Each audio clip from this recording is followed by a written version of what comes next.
Come on, serious suggestions, please. I'm not trying. Well, if it's facts and logic you're after, you shot yourself in the foot with your choice of research topic, didn't you? The Tatara Suna mystery, when so much remains unexplained. Yeah, well, this is my teacher's area of research. I can't change that. But it's fascinating enough without having to sensationalize it, don't you think?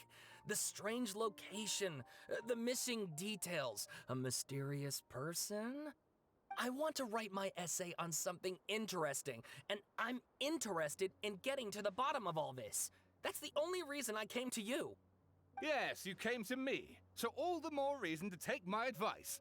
The fact is, it's the dramatization that will make people want to read it. There's no getting around that. Okay, but... Did one of them just mention Tatara Suna? But that's all the way in Inazuma! Is it just Paimon, or is it kinda unusual for someone in Sumeru to want to write a paper about that? Everyone here's just going about their business. Maybe it really is just Paimon. Guess people here are free to research pretty much anything. Great! Let's go find out what this Tatara Suna mystery is all about.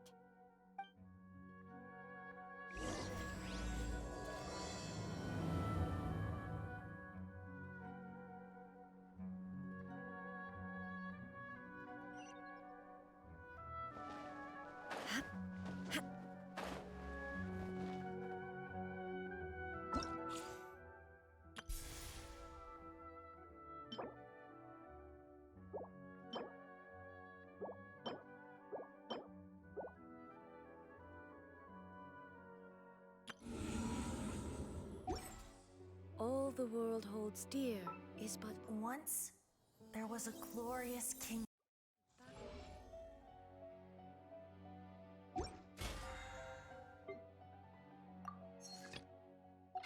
Drop of constant motion.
I stand before... All right, I guess I'll go with my textual criticism and your editorial direction for the first draft. I have a feeling that the missing Kabuki Mono will end up being the main focus of this paper. Ugh, if only we knew where to find that traveler. From what they say about him, this seems like the kind of thing he'd know about.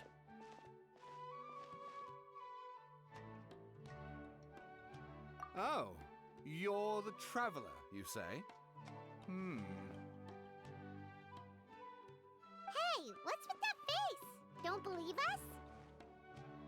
No, of course I believe you. Actually, I first heard about your great exploits when I was still in Inazuma.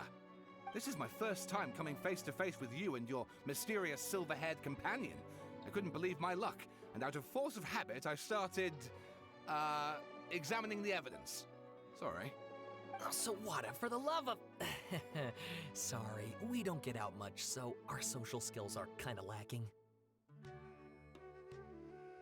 Traveler, I hear you've helped many people a great deal and been to many places. Would you be able to tell us about Tatara Suna? Actually, we don't know much about that place either. In fact, we only came over here because we heard you talking about it and wanted to learn more. I see. My teacher chose this area of research as a personal challenge. He said it's difficult to get into because even Inazumans don't know much about Tatara Suna's past. But who'd have thought that... If you don't mind, I'd love to show you all my outline for the book I'm writing about Tatara Suna. Hold on, Sawada. Don't you think that's a bit of a deep dive for a first read? Well, fair point. In that case, please ease yourselves in gently by taking a look at Akaba's latest essay draft. Let me give you some background. This all started with the discovery of some records in Tatara Suna. The writings mentioned someone by the name of Mikoshi Nagamasa, who crafted a fine blade. But in the end, he threw it into a fire to destroy it, and killed his servant Katsuragi. Why? Well, no one knows. Apart from the swordmaker, his servant, and the one who wrote this all down, the records also mention a kabuki mono. This seems to be an Inazuman word for an eccentric stranger, someone who dresses funny or acts in an unusual way. That's right. Akaba's teacher has spent quite some time researching these events on the ground. This kabuki mono lived in Tatara Suna for a while before disappearing without a trace. And shortly afterwards, as Akaba mentioned, things got pretty ugly. So first this strange person goes missing, then a murder happens? Seems kinda fishy to Paimon. Yes, my thoughts exactly. So I helped out too. I asked everyone I could think of if they knew anything about what happened back then. And wow! Did I get lucky! Stop shouting! This part's important. I just wanted to make it stand out. It just so happens that a friend of mine works at the Government Records Office. He looked into it for me, and I can now confirm that all the aforementioned individuals did, in fact, live in Inazuma over 400 years ago. Even back then, Tatara Suna was already at the center of Inazuma's smelting industry. The man in charge was a government official named Niwa. Curiously enough, it seems like he went missing too.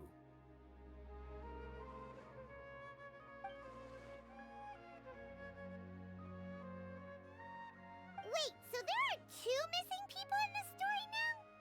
That's right! What's more, Niwa is a name with a lot of history to it. Have you ever heard of the great swordsmith clans of Inazuma? Oh, the swordsmiths? Yeah, like Ishin art and so on? Wow, yes. You really know your stuff. That makes things easier. So basically, this Niwa was a distant relative of the Kaidahara clan, the last practitioners of Ishin art. Something then seems to have happened in the Kaidahara clan, leading to their downfall. I don't know the details, but taken in light of everything else going on around that time, it makes you wonder whether it's all connected somehow. The Kaidahara clan? Sawada, you left out the biggest detail of all. Oh, yes, of course. How could I forget? Brace your minds, ladies and gents, for they are about to be blown. Or maybe you won't believe your ears. I wouldn't blame you, of course, because in all my years as a writer, this is by far the most.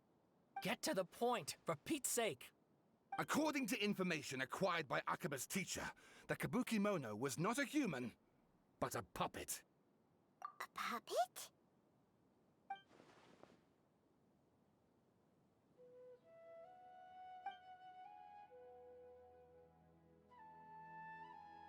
Aha! Judging by the looks on your faces, you do know something after all.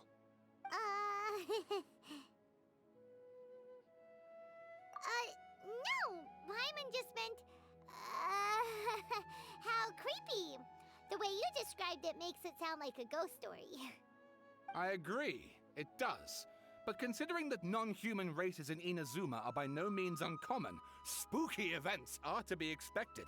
And that's exactly what my book is about. Please, take a look.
And please read my essay draft as well.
Sawada was encouraging me to follow his more creative approach, but I think essays should be grounded in facts.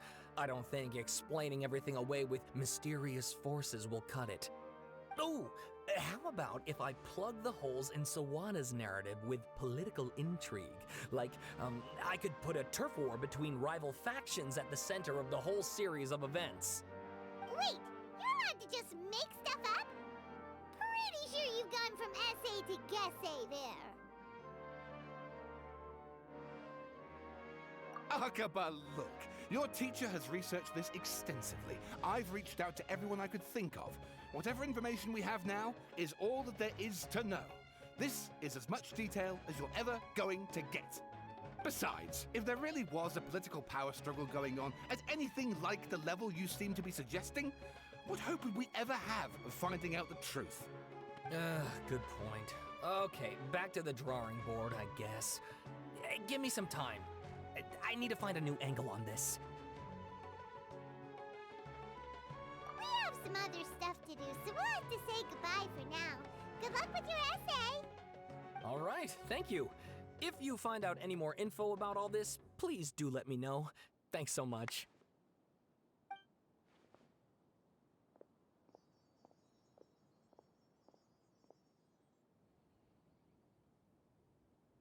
Hey, so that thing they were talking about, it has to do with the balladeer, doesn't it? Okay, then even if we did know something about it, we probably couldn't share it with them, huh? After all, we kicked his butt and got him locked up. Information about people like that is usually super confidential, isn't it? If you ask Paimon, Akaba should just pick a different topic. There must be as many essay topics as there are trees in the forest. There's no point in...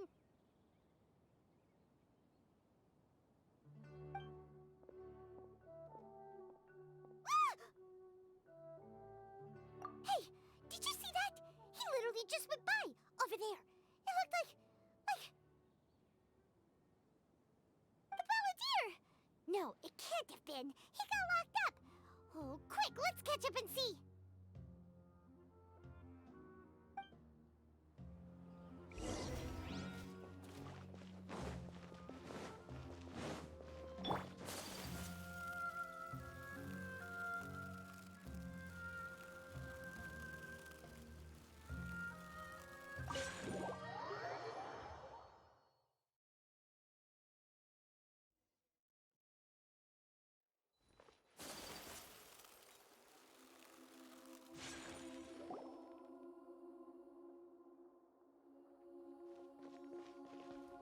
Traveler, Paimon, there you are.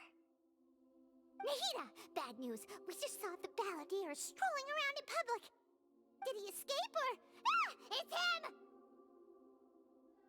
him! Sure enough, you're here. Hey! What are you doing in the sanctuary of Surasthana? Aren't you supposed to be locked up? I know you must have a lot of questions. Please, allow me to explain. It was my idea to set the balladeer free. We made a deal, and he's gonna do some investigation in Irminsul for me. A deal? You sure you trust this guy? What did you expect? Why do you think Sumeru would keep me around otherwise? Or maybe killing me is all you can think about. But if that's the case, why haven't you done it already? Don't flatter yourself. It was... Nahida said there's still some mysteries in you to figure out. Ah, so if it were up to you, you'd finish the job? Guess I had you all wrong. There I was thinking you were just getting cold feet. Well, that escalated quickly. Not a good start. Could I ask you all to please calm down? But Paimon's worried about you, Nahida. Don't let him trick you. It's not every day you see people questioning the God of Wisdom's judgment. Just when you think you've seen it all. Don't you dare try to drive a wedge between us! As long as the terms are reasonable, I don't think there's a problem in making a deal. Even with the Balladeer. Well, I for one have no reason to doubt you, considering you even struck a deal with the doctor. Yes, one in which I gained valuable information. You'll come to understand more about that in the fullness of time. The Balladeer's power was all but completely spent after your battle. He's no longer strong enough to be a strategic threat to us. That puts him in quite a precarious position. Plus, he's a former Harbinger with knowledge of many of the Fatui's sensitive secrets.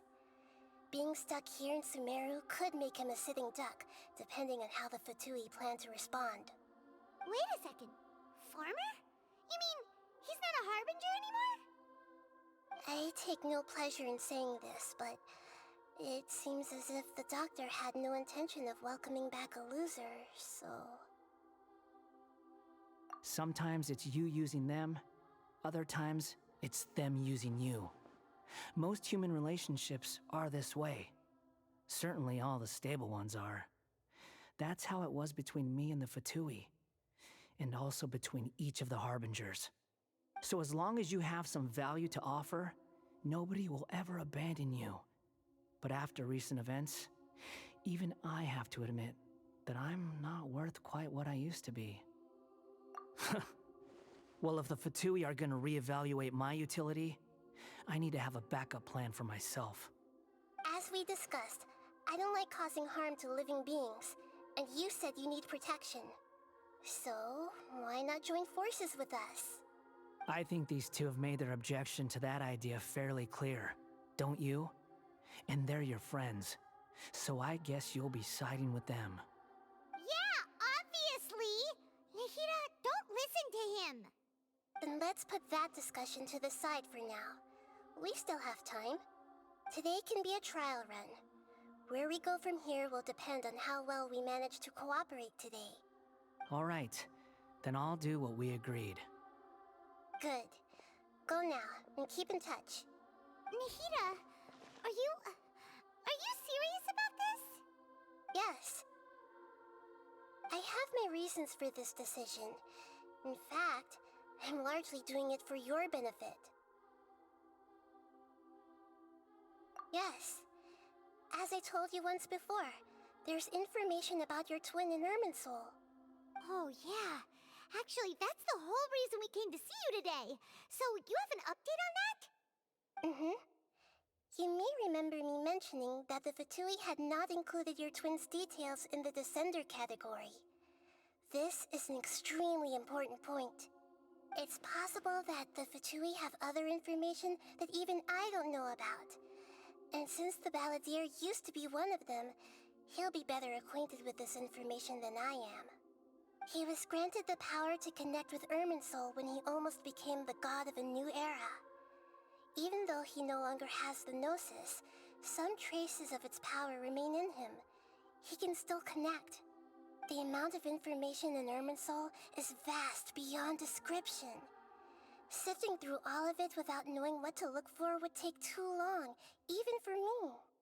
So I asked the Balladeer to search in Irminsul for any information about the Descenders. He's more familiar with this kind of information, and should be able to find it more quickly.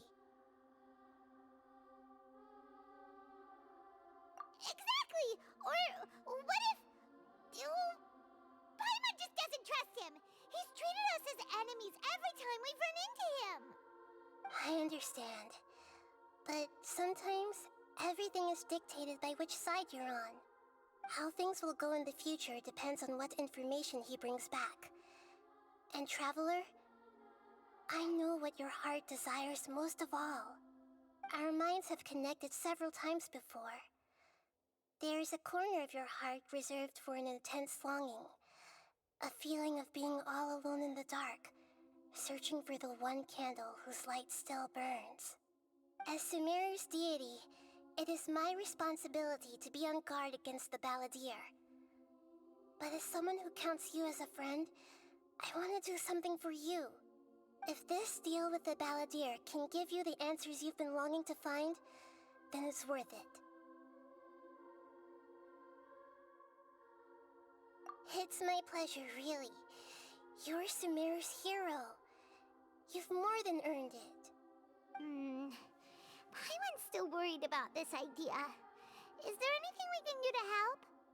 I was going to contact you about that, but then you suddenly showed up on your own accord. Seems like we have a telepathic connection. In fact, I was going to ask you to supervise the Balladeer on my behalf while he carries out the task I assigned. Even though he only has a fraction of his full power left, that's still a fraction of a former Harbinger. If you could accompany him, it would put my mind at ease. Of course, I'll be there to help guide you through Irminsul from the outside. Great, thank you. Prepare yourselves. I'm going to transport you into Irminsul.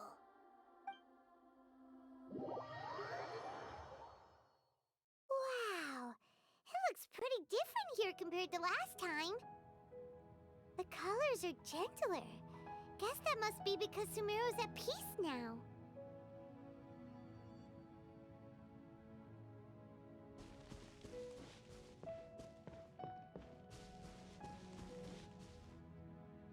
Look at that. Hot on my heels. You know, you didn't have to cut your catch-up short just to keep me company. Oh, but I guess you panicked when you realized that I might enter Irminsul ahead of you. Shut your beak, jailbird! No way a prisoner gets to be so smug! I understand that prisoners have to put up with harassment from the guards, but right now, I'm on temporary release. So maybe you should think about backing off a little. Sounds like a successful rendezvous. I need to be quite clear about something. In a few moments, you'll be entering into the innermost region of Irminsul. It is an environment like no other, and the most important place in all of Sumeru. Unlike anywhere else, Irminsul's inner region consists exclusively of torrents of information. You must put aside your differences and be extremely careful as you navigate your way through. I know there are many grievances between you on both sides, but it is essential that you remain calm after entry. This is as much for your own safety as anything else. Fine. Let's call it truce. But only until this mission's over. Let's cut each other a little slack, shall we? We are going to be traveling together after all. Per my agreement with Lesser Lord Kusanali, I'll be at the front. It's my job to lead the way and get rid of any obstacles in our path. All you have to do is keep your pretty eyes open and try not to fall behind. You sure are confident. Paimon will give you that. You make it sound like you're even more experienced at adventuring than us. If there are no further objections, I suggest we get going. Or did you need some time to mentally prepare yourselves? Ew! Ugh, the snark on this guy. It's unbearable.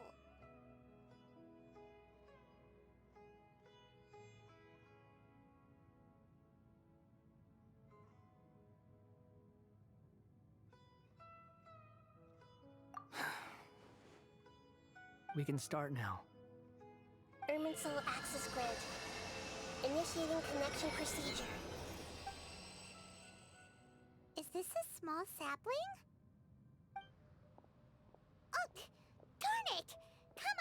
catch up with him.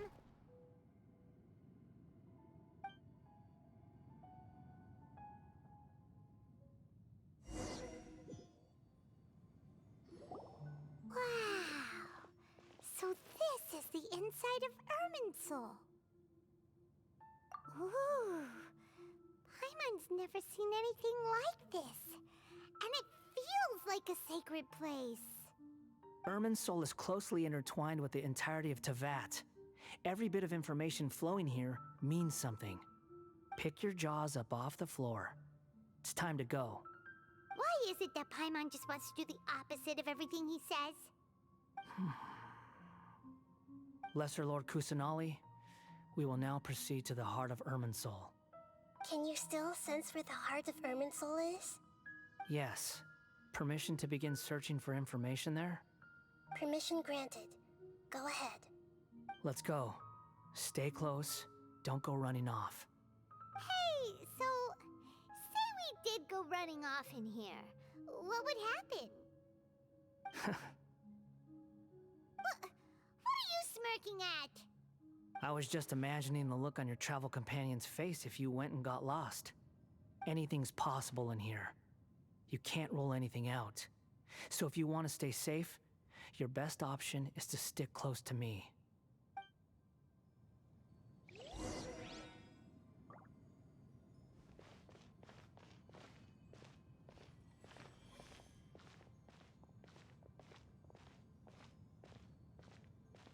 These sapling things have spread out. Those are all packets of information from inside Irminsul. Be careful not to touch them.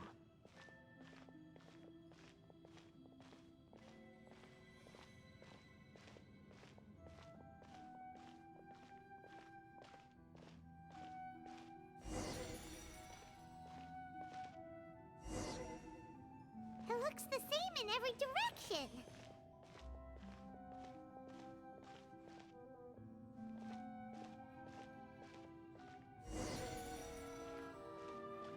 No wonder he mentioned about getting lost. Huh. What do you know? He was actually telling the truth. Is he mocking me again? What is it this time? There's a time and a place to lie, but this definitely isn't it. So why don't you relax your guard a little?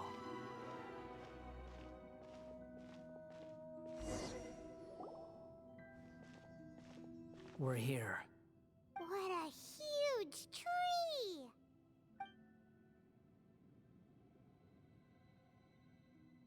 Lesser Lord Kusanali, Good, you made it.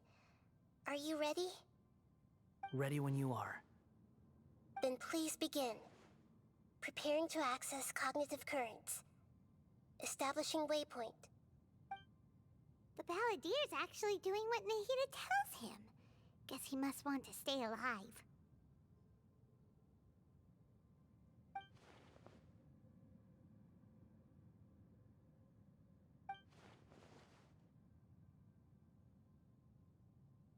The rest is up to you.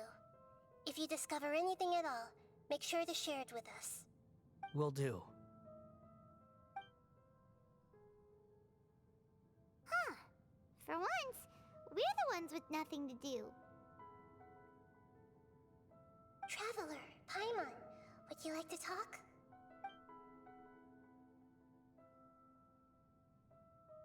Yes, I've also invited Paimon to join. Huh? What the? We can talk to each other inside our heads?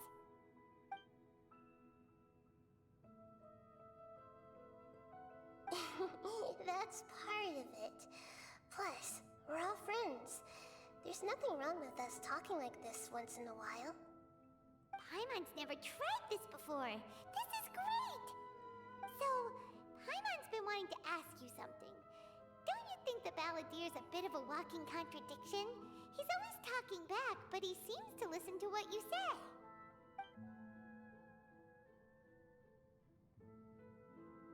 As I've told you before, there are still some mysteries for him to resolve. Things that are clear as day to me, but that he has yet to understand.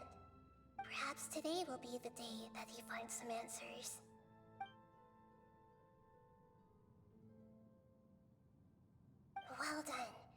Smart and attentive as always.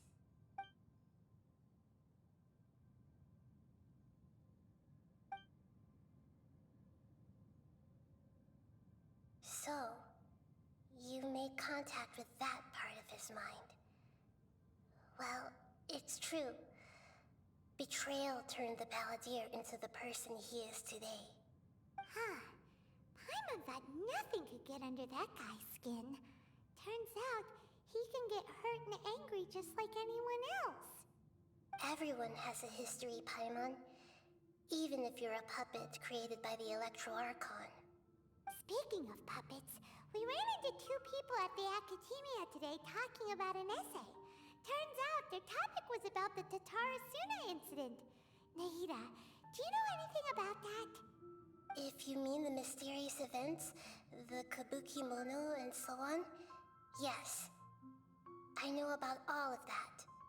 Really?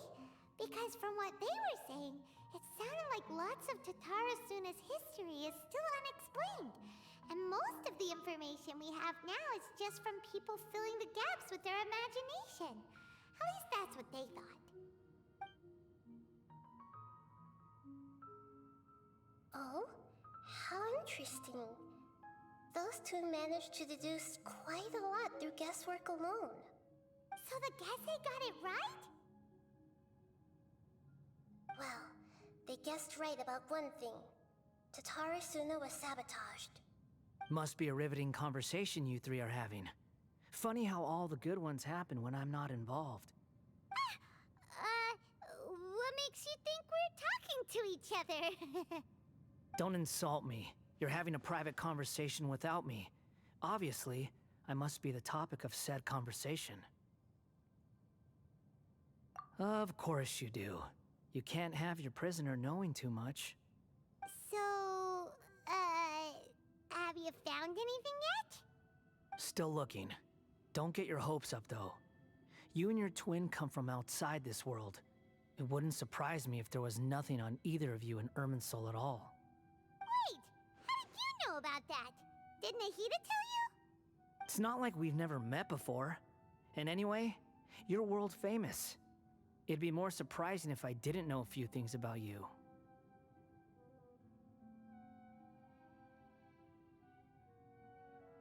Right now, we have to keep the peace. I'm not interested in creating more misery for myself, and making cordial conversation is something I can manage. Huh? Wait. This light. It looks similar to those saplings. What could it be? Anonymous data. Hey, don't you forget the agreement! You have to share it with us! Shh. Just wait. Mr. Niwa, are you certain this is worth the risk? We are talking about Tatarasuna's furnace, after all. It may not pay to act rashly. There's no one else who can enter the furnace. It has to be me. Is that so? Well, since you insist. It's...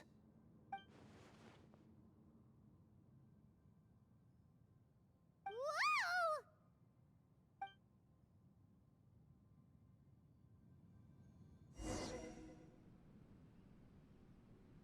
I have been in Tatarasuna for some time now.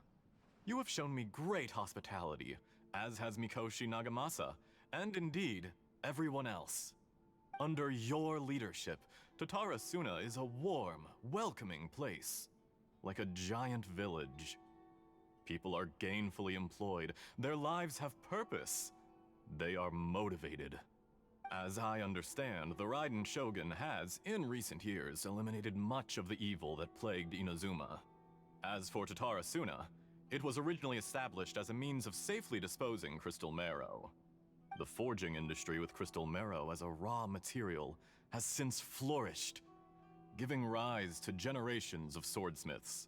Some world-renowned, others unknown, all passing on their legacy. Skills, blood, dreams. Every smith brought into this trade looks to find their purpose between steel and blade. That is why you accepted the proposal brought to you by myself and Akame. Yes, well, were it not for you coming to Inazuma and happening to make Akame's acquaintance, the two of you never would have joined forces. And he would be the first to admit that there's no way he could have revolutionized our forging process like this on his own. At least not on the same timescale. You allowed Akame to take all the credit for a method that you jointly developed. He sold it to me, and now every piece of ore here is smelted using the new technique. Even now, you remain one of Tatara Suna's key consultants, working right here alongside us. I believe it is you, sir, who are truly responsible for the changes in our manufacturing and forging methods. You flatter me. From the outset, I saw much that was commendable in the forging industry of Inazuma. And it has been my great honor to befriend you all. So you say, Escher. But is this really the truth? My good sir, what do you mean?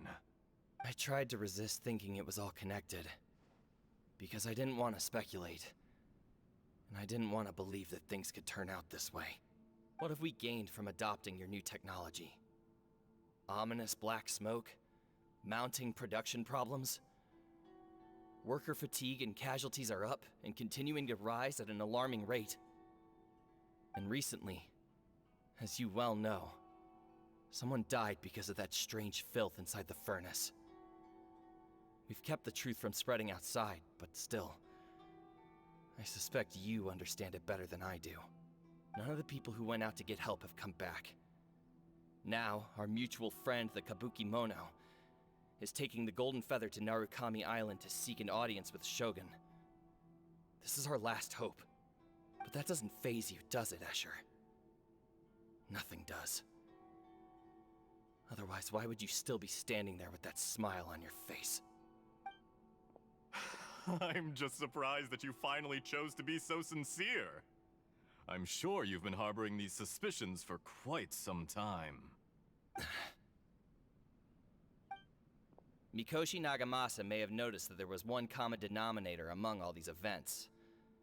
Namely you, Escher. But Mr. Mikoshi is more cautious than I. He does things by the book.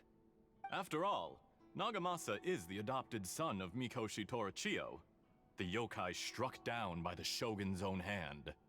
If he truly seeks to redeem his family's honor, an abundance of caution is well advised. You're well informed on the subtleties of his situation for a mechanic all the way from Fontaine. Are you sure you're not a little overqualified? Why, Mr. Niwa, are you suggesting I find a job as a diplomat? Sadly, I am so to my craft. Enough, Escher. I'm here because an evil force is raging inside the furnace. And someone needs to take your new device inside the high-risk zone so we can absorb it and put an end to the problem. I'm in charge here. And I'm about to take some responsibility and head inside. Probably to my death. But what about you? What are you still doing here?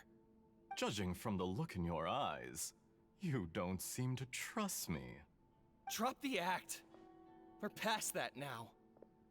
Whoever you are, it looks like your plan to destroy Tatara Suna has worked.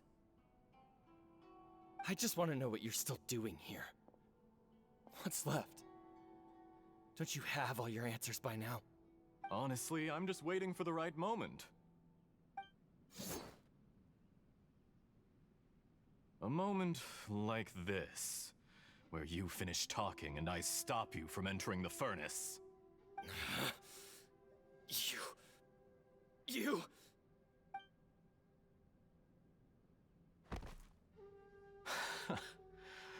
You're a little smarter than I initially gave you credit for. I thought I'd disguised myself exceptionally well, at least for the first few days. But to my surprise, you had your people look into my background right from the start. It's a long journey from Inazuma to Fontaine, but that didn't stop them. Eventually, they managed to confirm that Escher was an alias, and that I was not from Fontaine at all. And yet, despite all of that, you still fail to realize my true identity, and what I seek in Tatarasuna. Did you really think you would be able to see through my plan? If you kill me, there's no one who can get inside the furnace. So you're really going to destroy this place? Is that it? Oh, but you're quite wrong. There is one other person. Some may not see him as a person, but you told him yourself. You're not a puppet. You're a human. You're just missing a heart. Whoever you're working for won't get away with this. They'll be found out. But this makes no sense. What are you really trying to accomplish by all this? Why go to all this trouble? It's no trouble at all. Patience is a virtue which I have in abundance. This is all part of a carefully controlled experiment. If you must know, I'm happy to divulge my true identity. I'm a Fatui Harbinger. Call me the Doctor. The Fatui? Who? What do you want? Just to create a minor inconvenience for your nation. That's it? That's why you gave us your cursed technology? Just to let loose the evil energy from the crystal marrow? Look how even the righteous soul is filled with venom when faced with its demise. My device functions precisely as you say. It is the only chance you have of preventing a catastrophe and keeping the truth from the outside world. However, I did not make it with you in mind. It is easier for a person to be possessed by evil spirits when they are filled with hate. So give in to your fury. I want to see what happens when a malevolent heart is placed into an unsuspecting puppet. Make no mistake, even without you, that pure, innocent puppet would only end up being used by someone else instead. What other reason would a human have for befriending one who is not of our kind?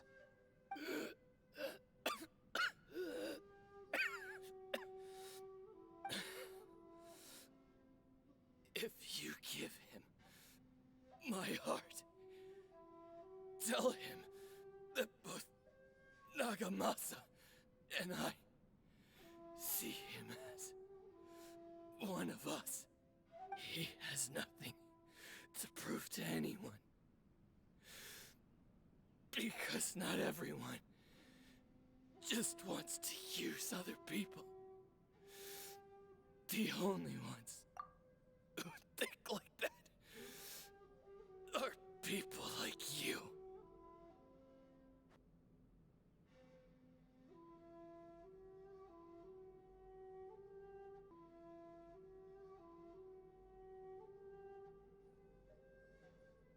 What a beautiful way to see the world. It almost makes me feel a little guilty. Then out of respect for you, I shall redefine myself. Think of me as a monster or a demon, if you wish. At least this way your death is not a consequence of your own folly turning you into an easy target. You simply lost to something more powerful than you could ever hope to defeat. I say, Mr. Niwa, let's see what happens. Will your puppet friend become a human?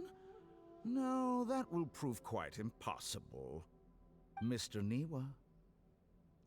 Already dead. What a pity. Jester, I have completed the task you gave me. Creating a gap and infiltrating Inazuma's inner workings. What fun it was. I'd like to introduce a puppet to you. If he proves useful, let's make him our newest comrade. And if not, let's turn him to dust.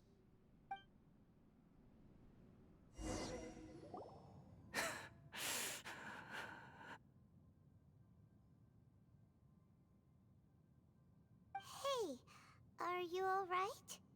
Dottore?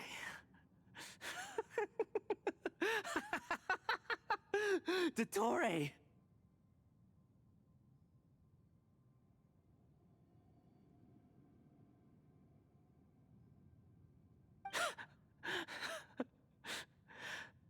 Good. Good. Was that the doctor? Did he turn into a mechanic from Fontaine? But why did we see things from his perspective? When I touched the doctor to confirm whether he'd eliminated all his segments, I read this memory in his mind. You have to admit, it must be the truth. Maybe so, but it means nothing. Does it? But this memory shows that Niwa didn't betray you. He never meant for you to be the one to take the device into the furnace.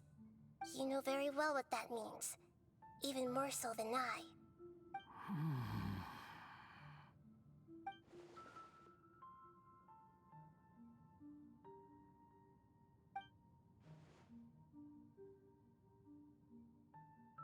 Let's give him some space. He looks really mad. Paimon doesn't want to be anywhere near him right now. We need to give him some time to process his emotions. Paimon's still confused about the Tatarasuna incident. So, the doctor was behind it, but why has that gotten him so worked up? Nobody has ever deceived you like that, Paimon.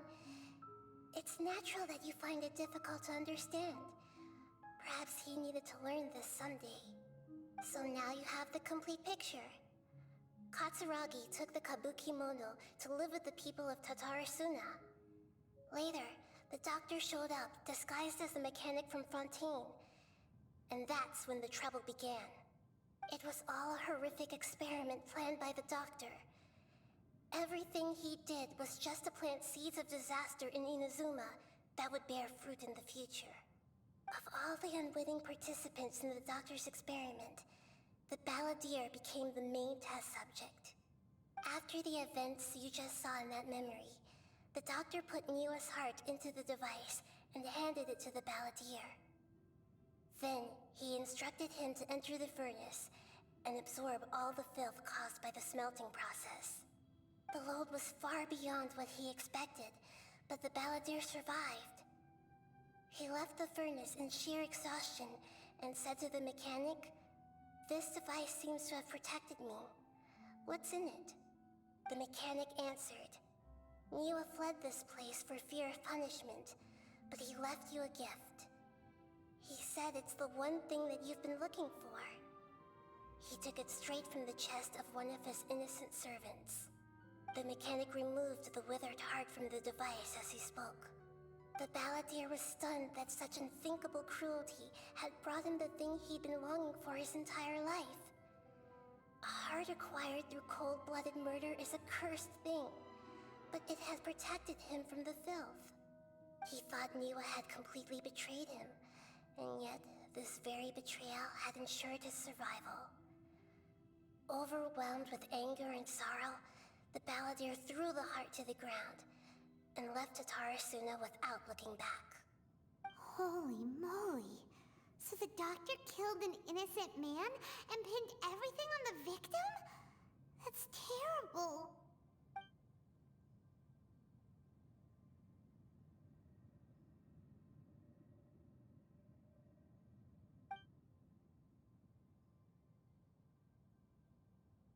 Yes. Only if he understands this can he choose a new path forward. Dottore, you brazen-faced... Niwa didn't run from justice. You killed him.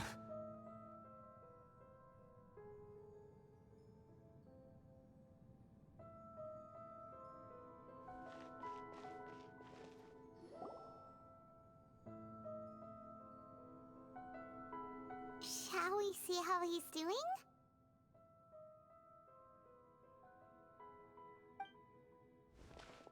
Hey, you alright? That's a scary expression. Are you worried about me? If we didn't have such a history, I'd almost think that qualifies me to be your friend.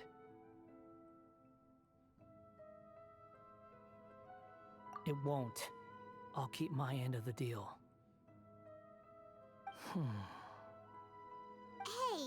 aren't you investigating the stuff we want to know about? That's why we're here. But unfortunately, there's no information about the Descenders in Irminsul. Even if you can't find anything, that seems to confirm it. Irminsul does not keep records on the Descenders. Anyone who comes from beyond this world is not counted as part of Teyvat. Oh, does that mean we have to leave empty-handed?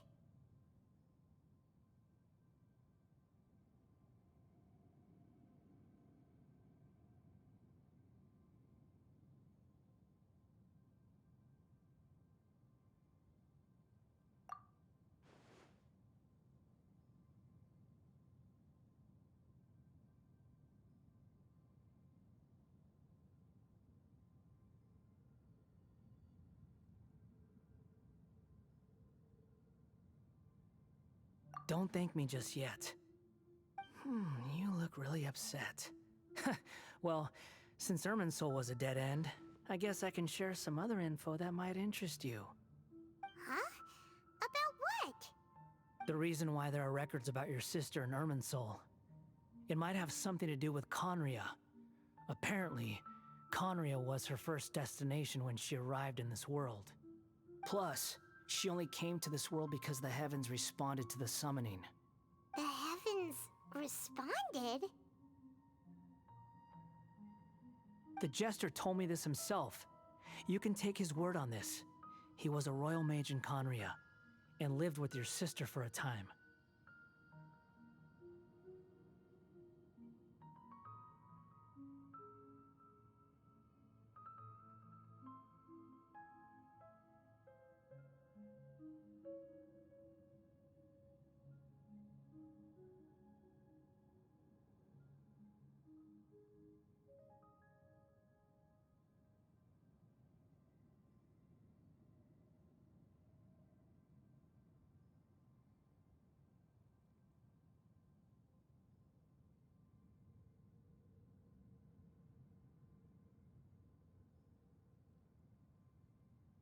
I don't know the details. It's up to you whether you want to believe me. All I can say is, I wouldn't lie to you about this. Did you get all that, Lesser Lord Kusanali? Yes. Astonishing news. Does this info count towards my mission? It wasn't from Irminsul, but was it valuable? Very valuable. Good. In that case, I'll take some time for myself now. Huh? What have you done? Lesser Lord Kusanali was right. My power's all but completely spent. Even if I use all of the divine power left in me, I can't sustain this shield for very long. I shared a secret with you, and now you owe me. So in return, I'd like you to answer a question for me.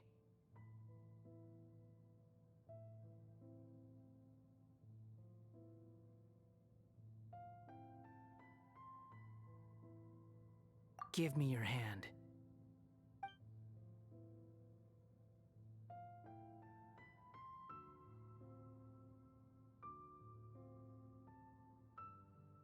Can you hear my voice inside your head?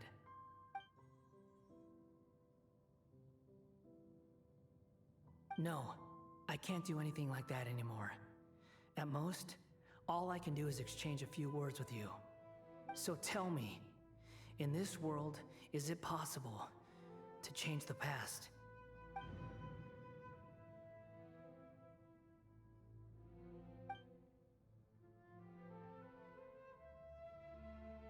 Done. Huh? What the? What happened? Paimon only saw you hold hands for a second. Nothing. I was just thanking him for helping me.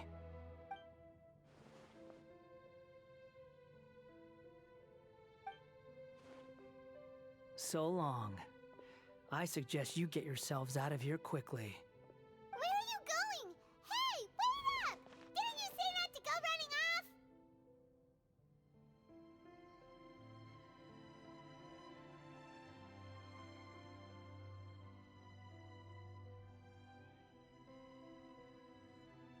Fast reaction time.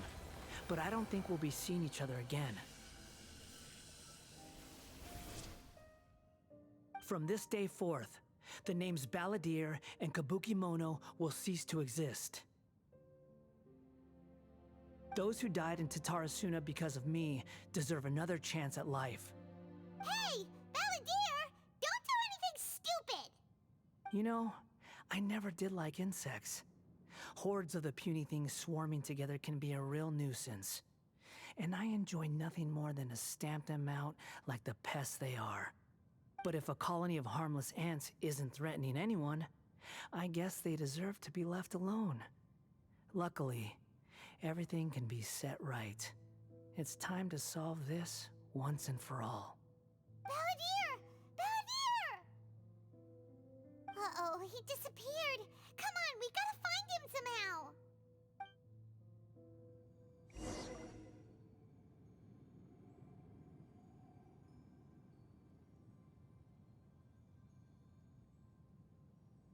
Oh no, he's really gone! Oh, can you hear me? Nahida! Traveler, Paimon, Balladeer, what happened just now? I was suddenly cut off by some kind of power. It was the Balladeer's fault. He shut you out! I didn't think he'd be capable of something like that with so little power left. Did he keep some of his power hidden when he was defeated? Or did he achieve something beyond his abilities, and it took everything he had? Where the heck did he go? Ugh, it's all our fault. We were supposed to keep an eye on him. Sorry, Nahida. Don't be. It's not your fault. Please, let me handle this from here, even though I'm not sure I can solve it. We're running out of time. Follow my lead and get out of Irminsul as soon as possible.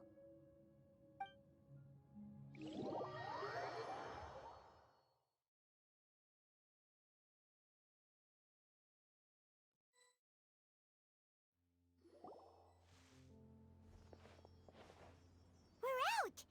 And we're at, an inn or something? This is an emergency. I'll have to ask you to stay here for now. Everything's arranged, and nobody will disturb you. I'm sorry, but this isn't something I need your help with. Leave this one to me. An emergency? How bad is it? Nahida, will you be okay? Don't worry. If my assessment is correct, though there may be some minor disturbances, it won't lead to a disaster. Please rest and recover your strength here until I say it's safe. Her voice has gone. Paimon can't shake the feeling that something really big has happened. What do you think the Balladeer meant? And why did he suddenly grab onto you before?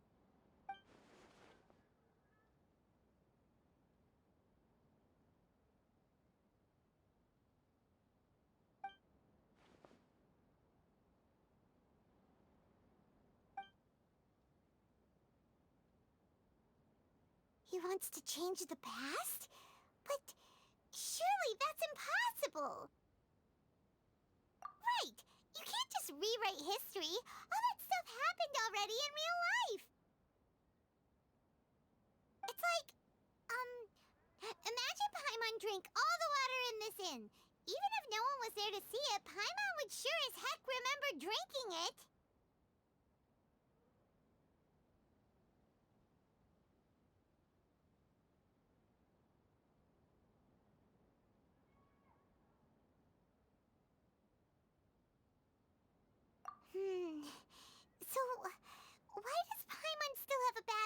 about this. Paimon can't help but feel scared about what he might do. Oh, Paimon's so confused.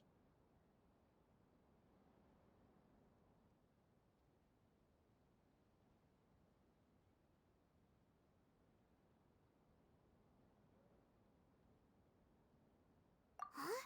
Ah!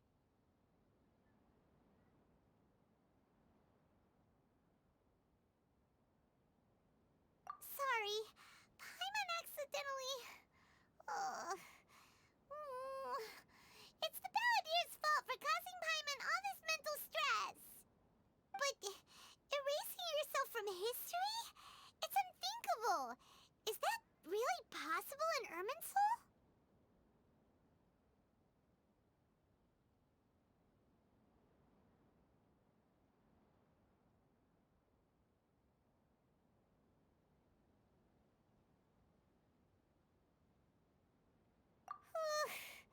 Uh-oh. Paimon's head is overheating from trying to understand what he's up to.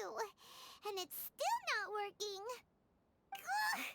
Paimon's had it with that little brat. He's been nothing but trouble ever since we met him.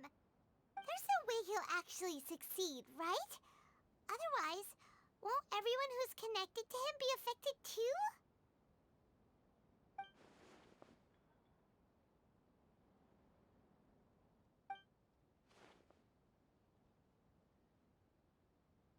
There's nothing we can do about it at this point. Hey, have you got any ideas on what we should do next?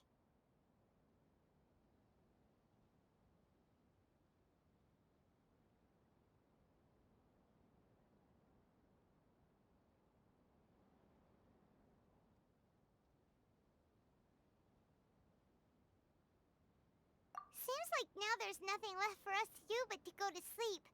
But Paimon's still so worried. Paimon won't be able to sleep a wink tonight.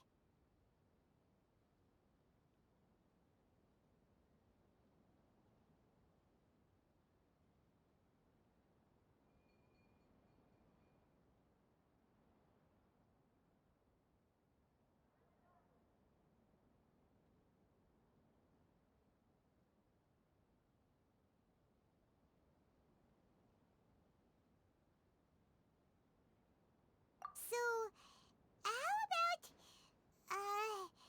we list all our favorite foods to take our mind off things? Heck, if that doesn't work, Paimon's probably gonna collapse of anxiety here. Alright, Paimon will start. First dish. Munstack grilled fish. Oh, and chicken mushroom skewers. Tea break pancakes, cream stew, sauteed matsutake, and Dragon chili chicken, almond tofu, satisfying salad. Oh, also Adeptus Temptation, golden shrimp balls, triple layered consomme, lotus seed and bird egg soup, and...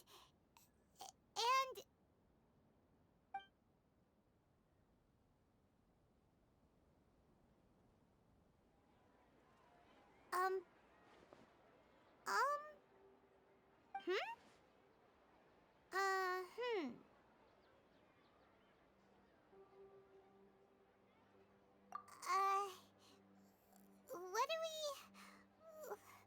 What was Paimon supposed to be doing just now?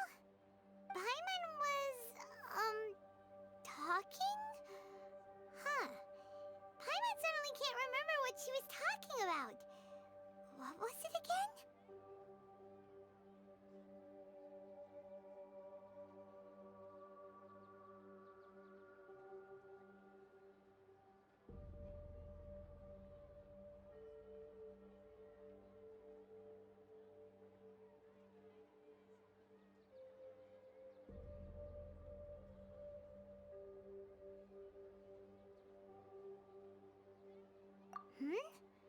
The Balladeer? Is that a food too? Huh. Weird name, though.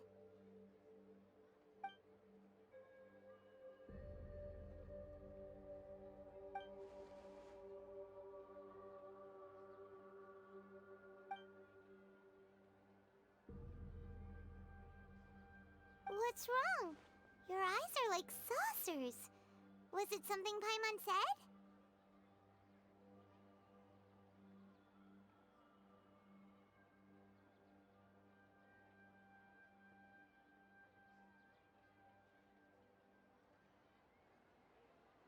So, the Balladeer. Is that someone's name? 'Cause it sounds like a nickname or something.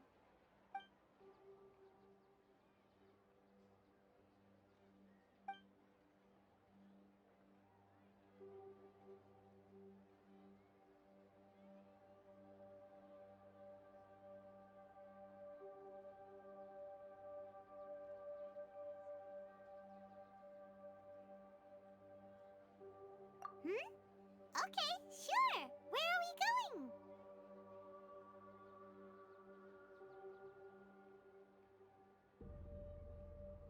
Huh? Fine by Paimon, but is everything okay? You're acting like this is an emergency.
We've made it to Amanoma Smithy.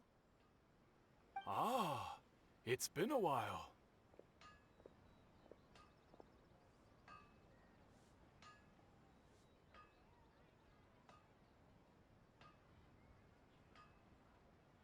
Of course.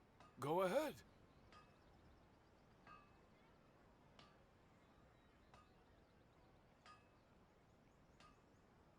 No. Now there's a question I wasn't expecting. Very well. I'll tell you what I know once more. The once renowned Raiden Gokuden, comprised of 5 branches. Amenoma, Futsu, Ishin, Hyakume, and Senju. The art of forging practiced by these 5 clans was first taught to them personally by the almighty Shogun. Over time, the 5 branches diverged from one another as generations of bladesmiths honed and perfected their craft until they became 5 distinct traditions. Most of the great swordsmith clans of old have since fallen into decline, and for a long time, only the Amenoma branch kept its art alive. But fortunately, Kaedehara Kazuha recently returned to Inazuma and took up the mantle of the Ishin art. Now, 2 clans remain of the original Gokuden 5. If my memory serves me right, you yourself were present when he forged the Ishin blade. Oh, yeah, we were! Paimon remembers that now. We learned a bit about the decline of the Raiden Gokuden then, too. It seems like such a shame.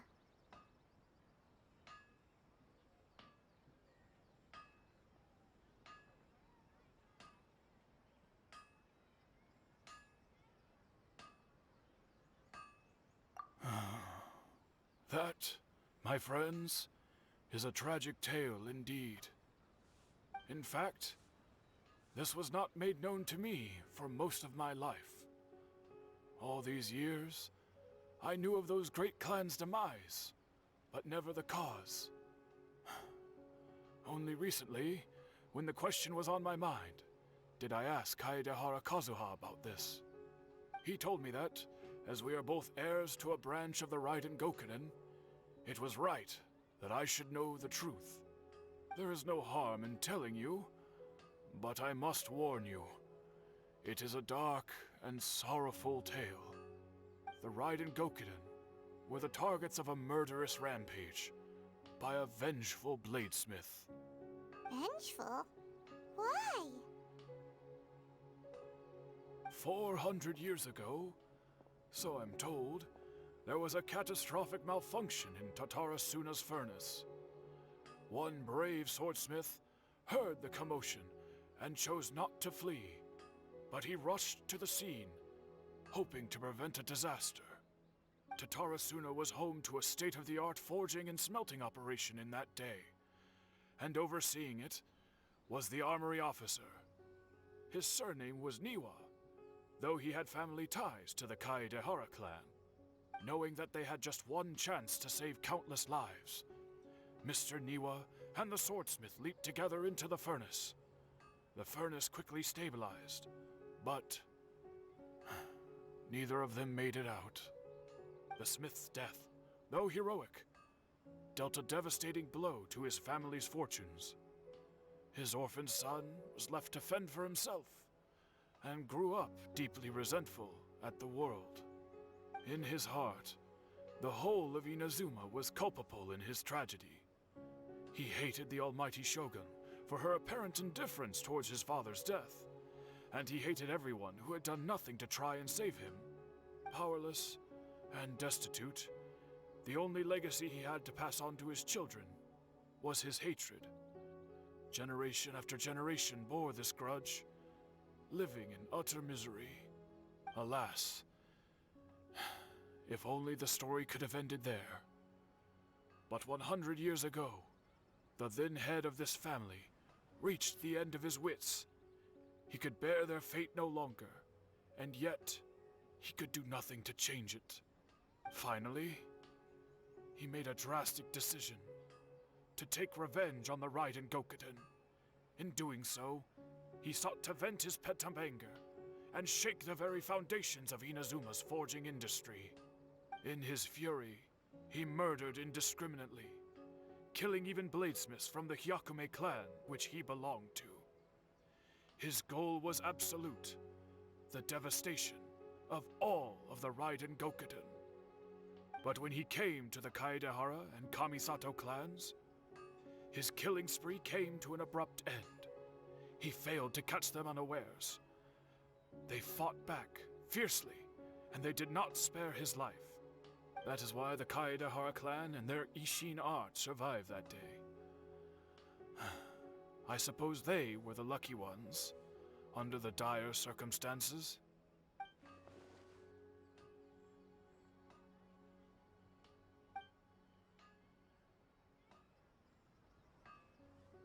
Was there anything else you wanted to ask?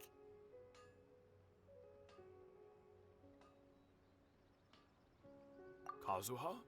Why, yes. Just yesterday, in fact. We spoke for a while over some tea. He seemed well.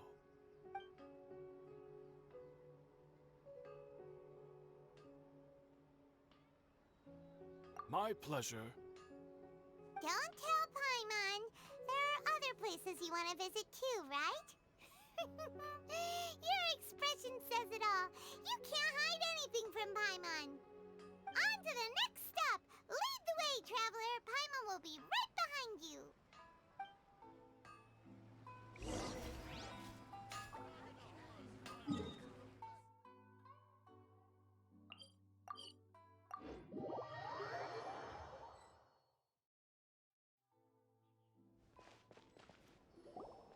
We're here! This is the Yashiro Commission's headquarters, so... Traveler, it's been a while.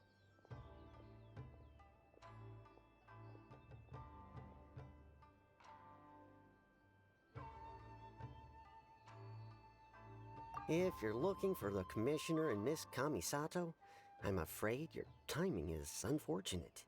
They're not here right now. Are they out on business? The Commissioner is out on business, and Miss Kamisato is standing in for some meetings in the Commissioner's place. If it's urgent, you're welcome to wait inside until they get back. What do you think? Shall we go in?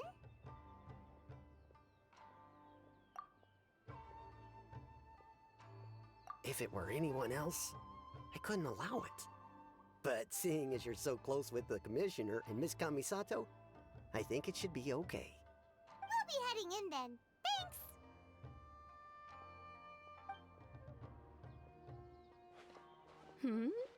Hello, dears. Is there something you want to say? Of course, traveler. Yes, I know who you are. Miss Kamisato has told me about you. What would you like to know? Oh, they're both very well indeed. Lately, Miss Kamisato has been rather busy attending all kinds of meetings and occasionally paying visits to some local organizations on the Commissioner's behalf. As for the Commissioner himself, well, you know, busy as ever. That much hasn't changed. Although he does seem to be in a rather good mood these days. So pretty much business as usual on the Yashiro Commission, huh? Very much so.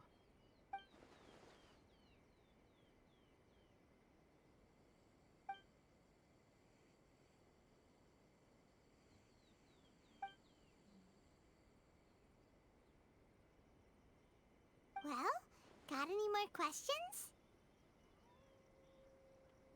You're very welcome.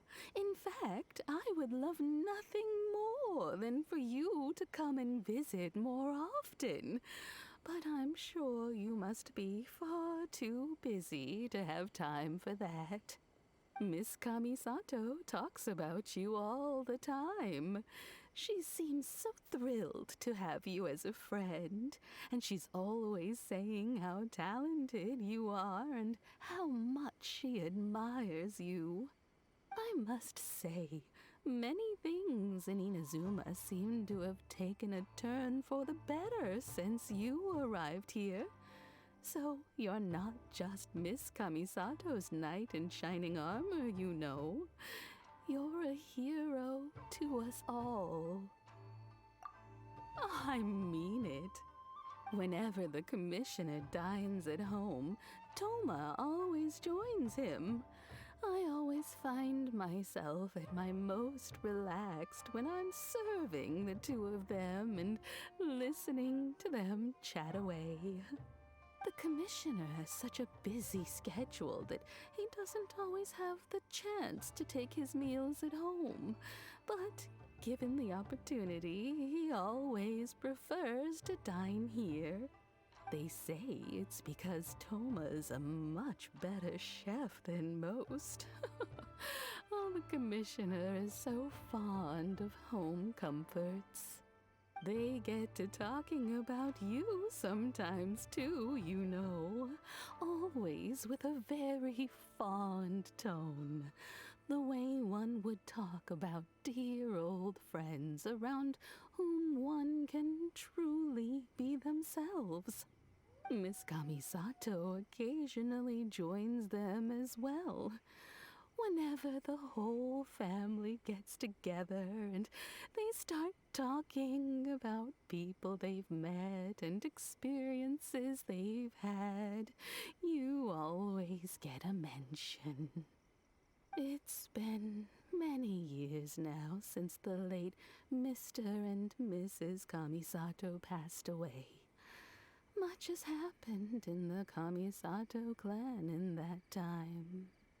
As someone who is old and gray enough to have watched their son and daughter grow up, it makes me so happy to see them meet a dependable friend whose company they enjoy so much.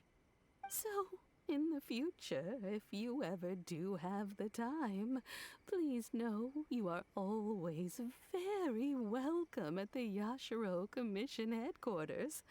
There will always be at least one old lady who would be delighted to have the pleasure of your company.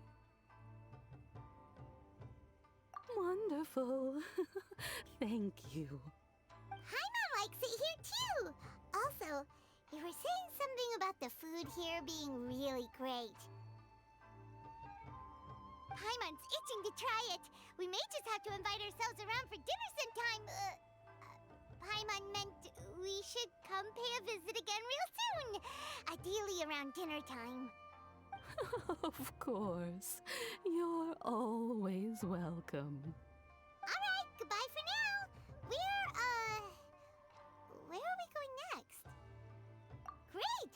Goodbye, ma'am! Don't worry, we'll see ourselves out. All right then. Take care now. Hope to see you soon. Oh, are you two leaving already? Yep, everything's taken care of now. Don't worry. Very well. Safe travels. Goodbye.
What's one more?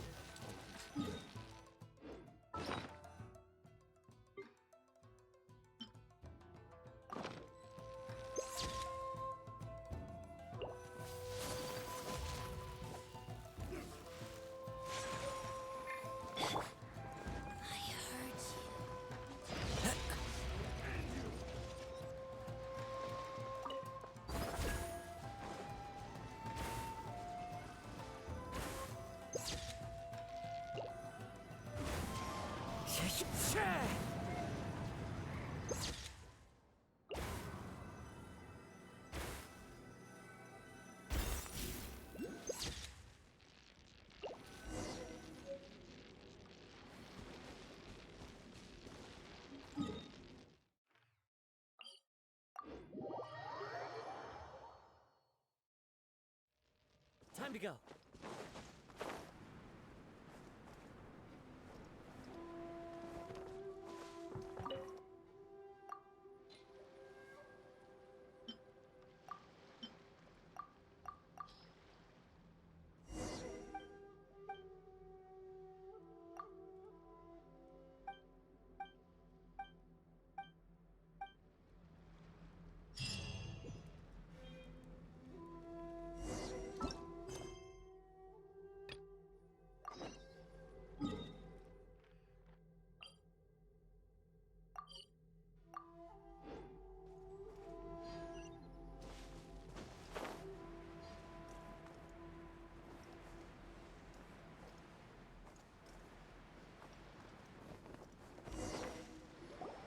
Well, here we are.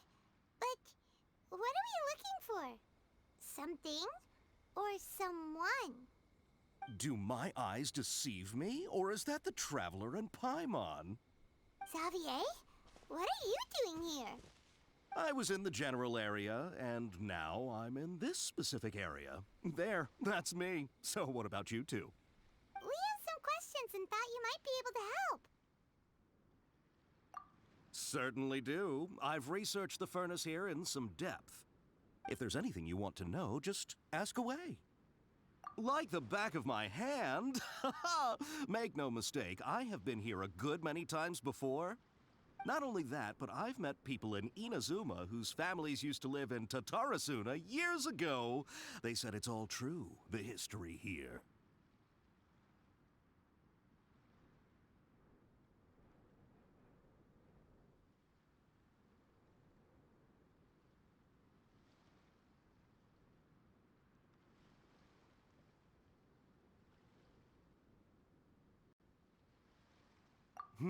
Oh, well, it's a long story, don't you know? The tale of Tatarasuna starts a long time ago. I'm told that its history is one of the most foremost forging and smelting operations in the nation, goes back around 1,000 years. Still, the furnace has had a couple of serious maintenance issues along the way. A couple? When exactly? One was just in the last few years, the other was several hundred years ago. A fun fact, I'm not the first Fontaine tech guy to come and work on it either. There was a guy back then too. They say he was a mechanic who consulted on a technology upgrade.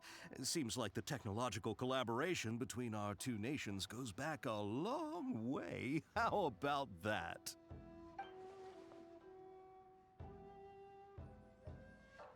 Hey, weren't you gonna ask Xavier something about Tatarasuna? Come on, ask already!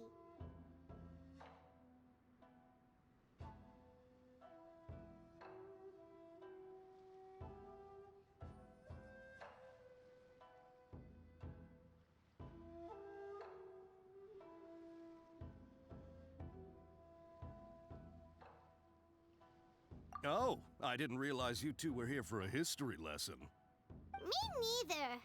Paimon doesn't know what's gotten into this one today. Feels like we've been preparing for a history exam or something. What brought this on? Did you just wake up today with a sudden burning desire for historical knowledge? Sure, go ahead.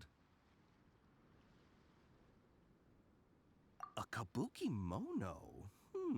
No, I can't say that I have. I do know the word, Inazuman for those eccentric types who always go around dressed to the nines. Just the sort of person that I'd like to meet, actually. But sadly, I've never had the pleasure, nor have I come across anything to do with a kabuki mono where Tatarasuna is concerned.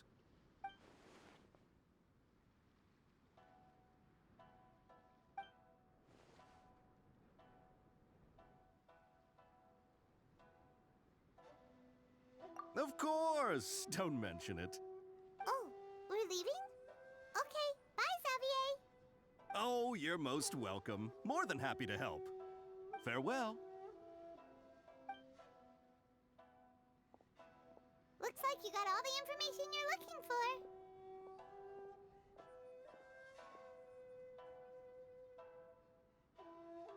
Sure, but what's up with you today? Whatever it is, it seems like it's really troubling you. Keep your smile, Spinal Crocodile. No matter what happens, Paimon will always be there for you.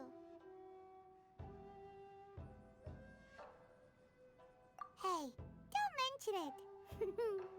Alright, let's head off and go meet Nahida.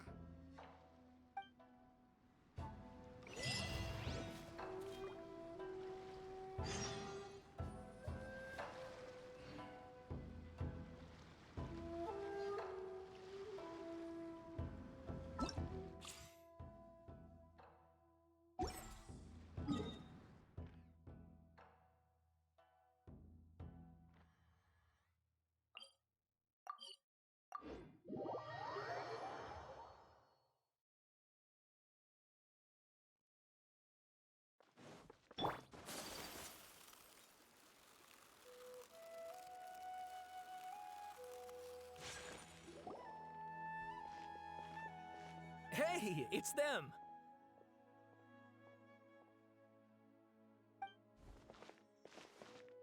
Akaba, Sawada, you're still here?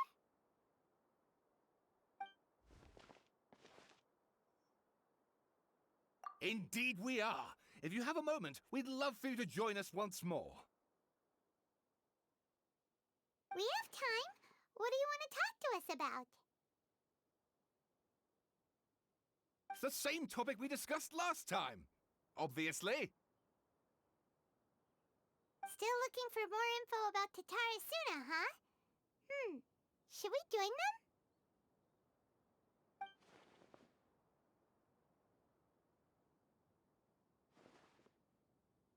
them? Unfortunately, we haven't made any real progress. Huh? Oh, of course.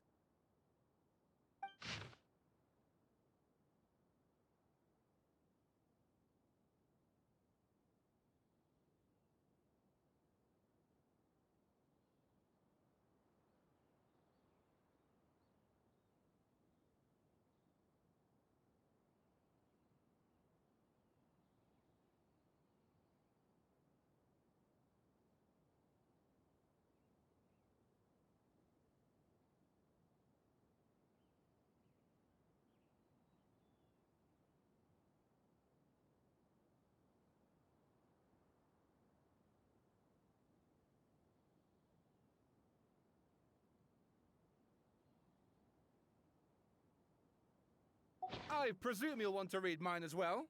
Here.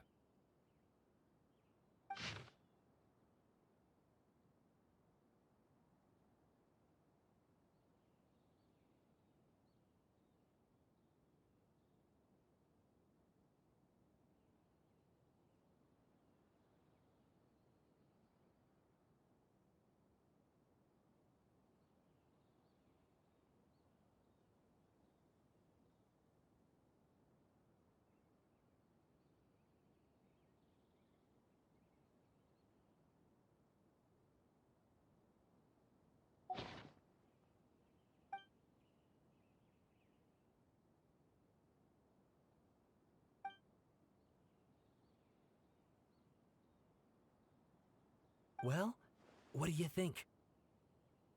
Hey, Traveler. Remember how last time Akaba was saying how he wished he could gather more information about all this? Well, we just got back from Inazuma. So how about we tell them what we learned? What did you find out? Something big? It's a long story. Basically, we have some friends in Inazuma, and...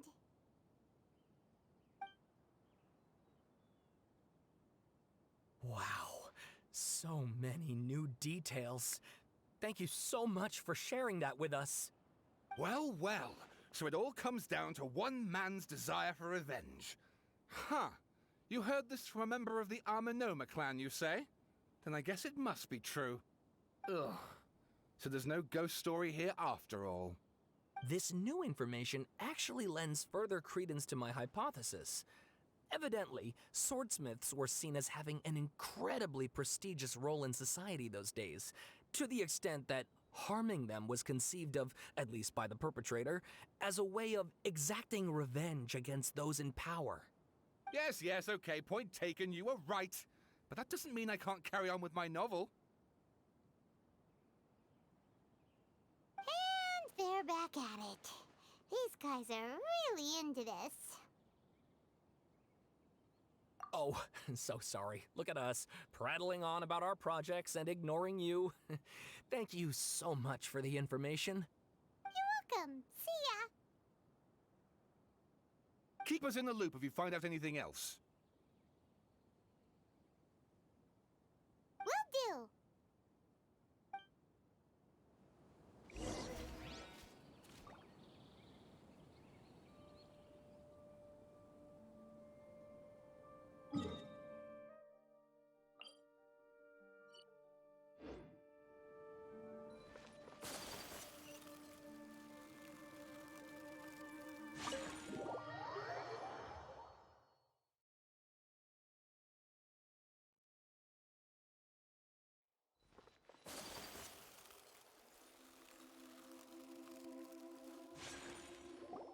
Nahida, we're here! Traveler, Paimon, how have you been? Ugh, where to start? Paimon hasn't had a moment's rest this whole time. That night, we ended up chatting and chatting until suddenly the sun was up. And then he decided he wanted to go to Inazuma. The Balladeer? This sounds like some kind of code name.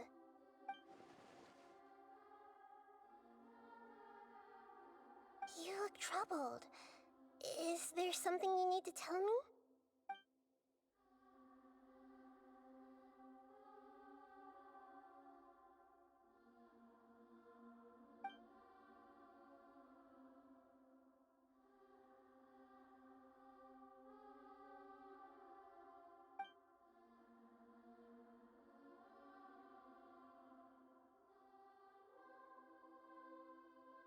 Traveler?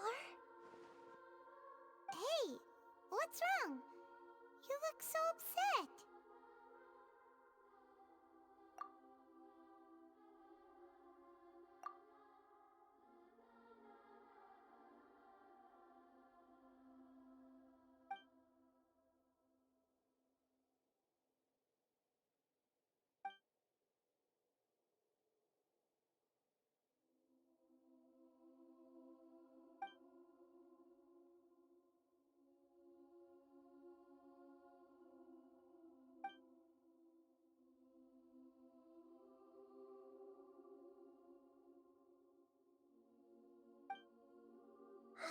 That's quite a story. So, this puppet known as the Balladeer erased himself from Irminsul, hoping that he could change the past. But how was he even able to do that? As the Traveler said, he very nearly became Sumeru's deity. Admittedly, I remember it a little differently. I don't recall finding anyone inside the machine after we defeated it. Nevertheless, it does make sense. If someone were to successfully erase themselves from Irminsul, the world would change to reflect the new reality. So, you believe this person really existed, and we just don't remember him because, well, because he literally changed the world? Yes. Theoretically speaking, it is possible to do this. But I'm struggling to imagine the kind of person who would dare go through with it. The Traveler comes from a world beyond Tevat. That's why there's no information about him in Irminsul, and it also explains why any changes to Irminsul wouldn't affect him. So if there's anyone in the world capable of retaining memories from a past that has been rewritten, it's you. It's quite incredible when you think about it. Paimon's having a hard time understanding this Balladeer guy's motivations. Why did he do it? I can only make inferences based on the information we've been given. As for what kind of person he was, only you remember that.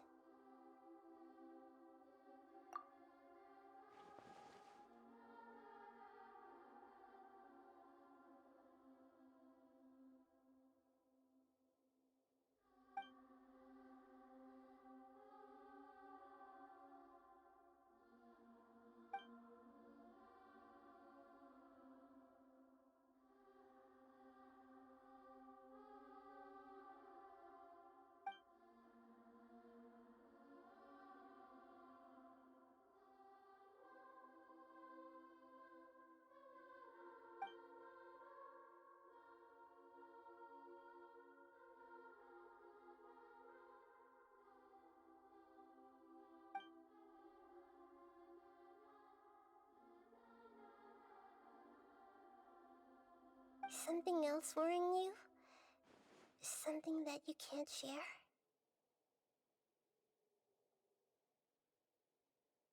It couldn't change the fate of the ones who had died, right?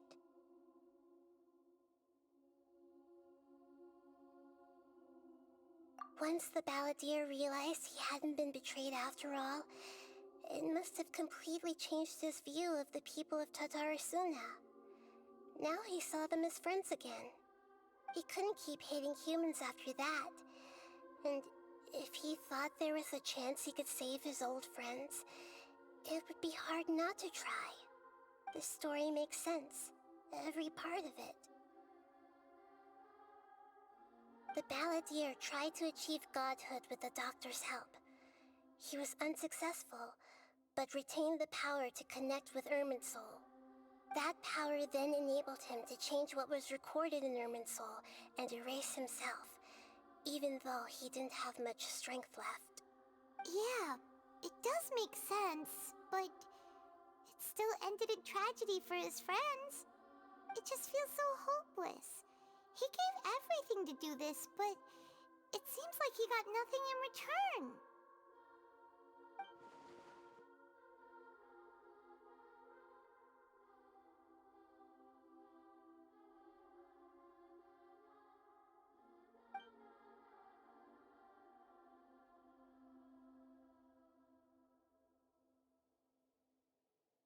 Please wait a moment.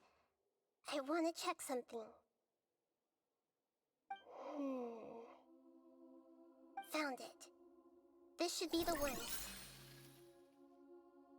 It turns out that I have a strange way of confirming everything he has told us.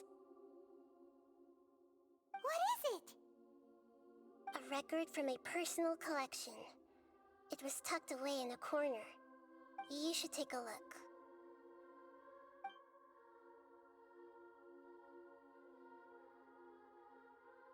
Is this a fairy tale? Who wrote it? I authored this record myself. Huh?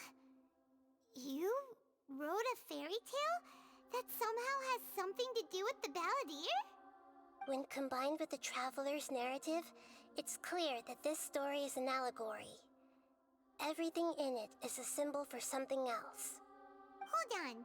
So this record survived from the past? Yes. Any information about the balladeer or the kabuki mono in other records will have been changed. But I wrote this story in a way that means it was left intact. Changing the information in Irminsul changes to that.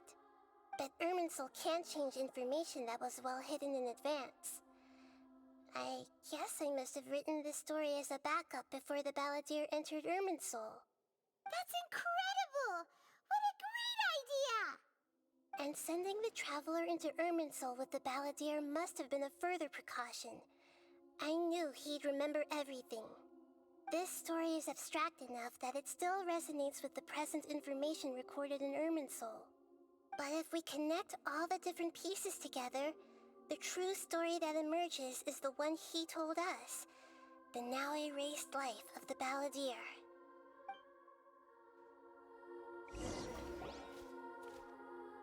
There was once a lone monster draped in fox fur. The monster found a family of foxes, joined them, and they became friends. The monster lived with the family day and night, and everyone treated it as one of their own. Once in a while, the monster would take off its fox fur at night and lament to itself as it gazed at its reflection in the water. I am a monstrosity, yet they are too foolish to see it. I pity them. But the monster soon found solace when another came to live among the foxes who was not their kin. A kitten, carved from the wood of a white tree who had been abandoned by the humans. The kitten too wished to become a fox, but its tail was too slender and it could not grow a coat of richly colored fur. Yet when the other foxes saw this, they spoke words of comfort to the kitten. Even without a tail and fur like ours, you are still one of us. Furious at this happy resolution, the monster lit a fire on the mountain. The terrified animals panicked as the fire spread. The only way to extinguish the flames was to make a sacrifice. A gray fox stood up and addressed the monster. It said, "You are the cleverest among us. Surely you can help us find a way to solve this."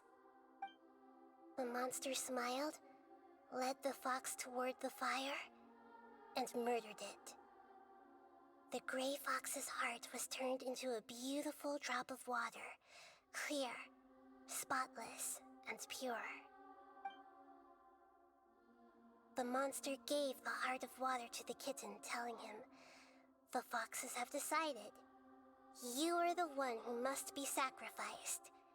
Take this, quench the flames, and die for your fox kin." The fire was extinguished, but the kitten lived. It left that side of the mountain and found a little bird who had a broken wing.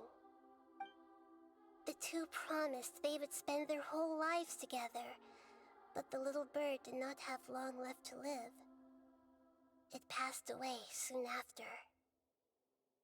After burying the bird, the kitten left the mountain for good.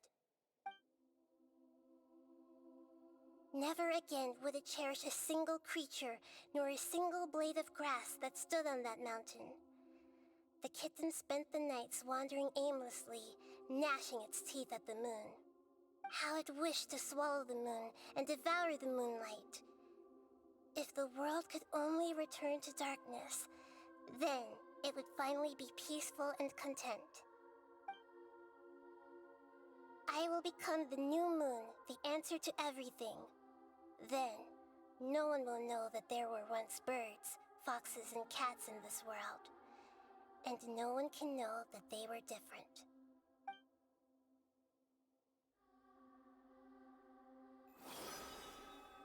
We solved it!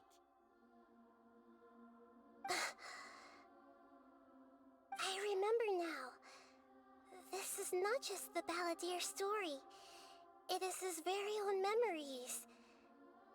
I made a backup so that it would be preserved no matter what happened.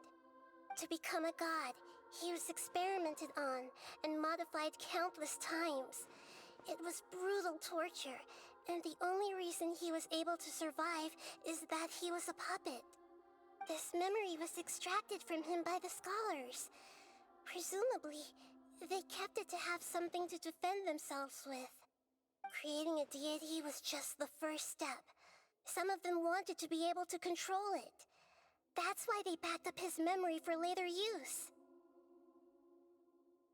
I buried it deep inside one of my own dreams, and then hid it inside an allegorical story so that it wouldn't be altered.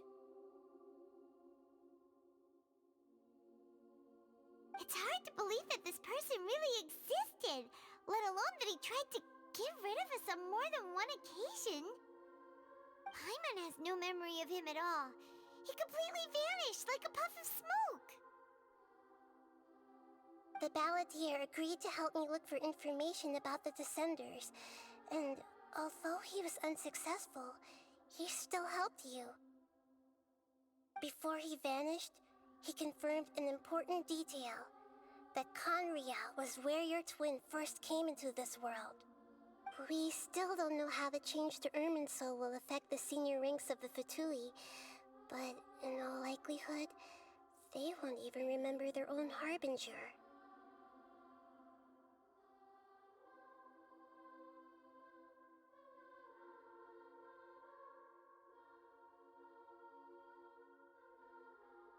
It sounds like Paimon wouldn't like this guy a whole lot if he was still around. But still, Paimon doesn't like the way it all ended that much better. This is why wisdom alone cannot answer all our questions. We look, we see, and we comprehend, but the question still troubles us. So the answer is not everything. People yearn to find the truth and then conquer the troubles they face. When you give someone the truth, you give them a chance to choose their own destiny. To others looking on, this may seem like a pointless endeavor, but for him, the chance to act on his desire to disappear must have meant a lot. Never forget that even when we walk beneath dark clouds along a road filled with suffering, the light of wisdom is always there, guiding us toward a better destination. And that is what you have been doing all along. Yeah, Mahita's right. Cheer up! How about we go get something to eat? We can pick up this heavy conversation again later. Good idea. Paimon, why don't you take him out for a walk to clear his head? You got it! Come on, Traveler! You need to get out of your head for a while. You'll feel much better after taking a walk. Let's go get a snack from one of the stalls in the Grand Bazaar! That'll be sure to lift our spirits! It must be really tough being the only one who remembers all that, but Paimon's always here to help cheer you up. There's a few things I'd like to look into. You should go take a walk and try to unwind.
What should we eat first?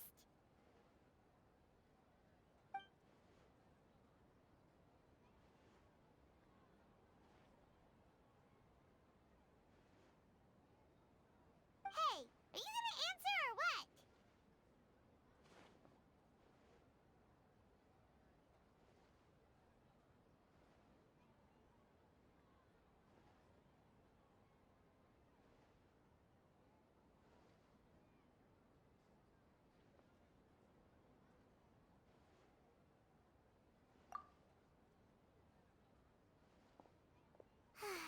All right, whatever you want. Well, Paimon will be right here when you figured stuff out. Then we can get something to eat.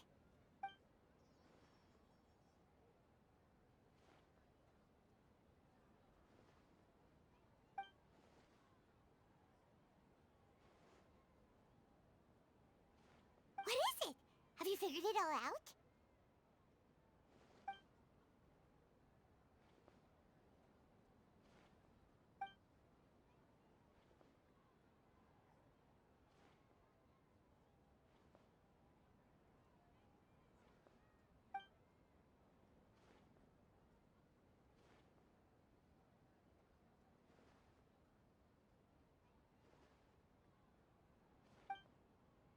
Why'd you jump up all of a sudden?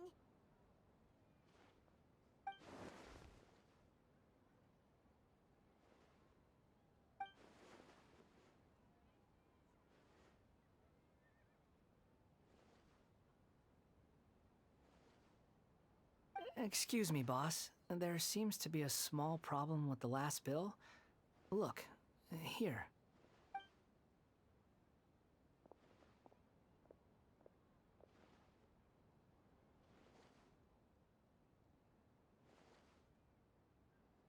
Hey! Hey, wait! Hmm? You mean me? No, not you. That kid! Didn't you see? Little rascal grabbed my last 2 fresh Sunsettias and ran off. Look, if you're gonna help out here, You can't keep spacing out, okay? What is it? Work's too boring for you? Or has the big city got too many distractions? I wasn't paying close enough attention. Sorry, boss. I think you're right. Maybe it's the city. It's so exciting. It can be hard to focus. Who's that guy? You know him or something? He's who? You're a strange one, kiddo. You say you don't want any money for helping out here, and then when I actually give you some work to do, you keep letting yourself get distracted. I don't want to take advantage, so I'm happy to pay you what I'd pay anyone else. But if you keep acting like this, pretty soon I won't be able to afford to. No, please. I mean it. You don't need to pay me anything. I'm just so thankful you agreed to take on an outsider like me. You're welcome, I guess. But I got bigger things to worry about. Look, we're all out of Sunsettias, and I promised the lady down the street I'd deliver a fruit bowl this evening. Leave it to me. I'll find some more. Just a moment. I'll be right back. Stop. I'm gonna level with you, kiddo. I've never met a worker who said they didn't want a wage before. And at first, I got greedy. Couldn't believe my luck. But I figured you'd start asking for something in return eventually. You don't want money. You don't take days off. And in your free time, all I see you do is wander around, taking in the sights. Are you a drifter or something? That's right, I am. We can talk more about that later. First, let me get those fruits you needed. Sunsettias, was it? I'll be right back. Hey, what do we do now? Okay, stay out of sight. Don't let him see you.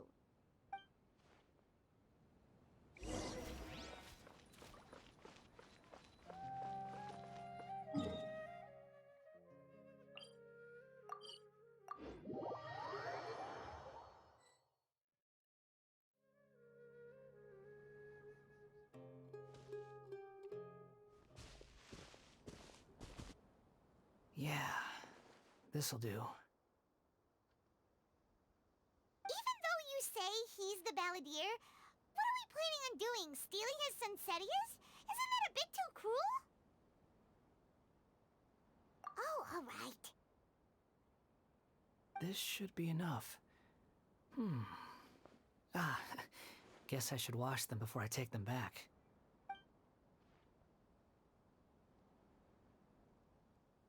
Huh? You two over there. Is there something I can help you with? He spotted us! You've been following me all the way from the city. I'd have to be blind not to notice. Have we met before? No, we haven't met. But you know me? I have no recollection. Are you absolutely sure?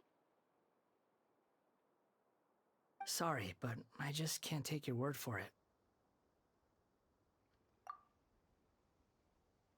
A puppet? What makes you think that? Huh? You were right! The look on his face! I guess you do know me after all. That is not something I share with a lot of people. Look, I'm just a wanderer. But seeing as you've gone through all this trouble to track me down, I'm sure whatever it is must be important. Okay, but please let me deliver these goods to my boss first. Are you really working for that guy? He said you don't want any more for it. Is that true?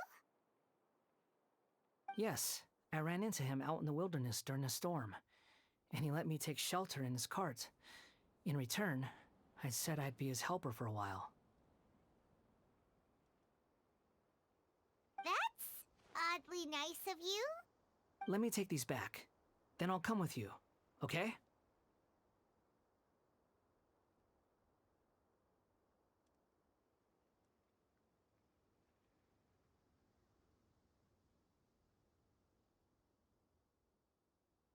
let's return to the city.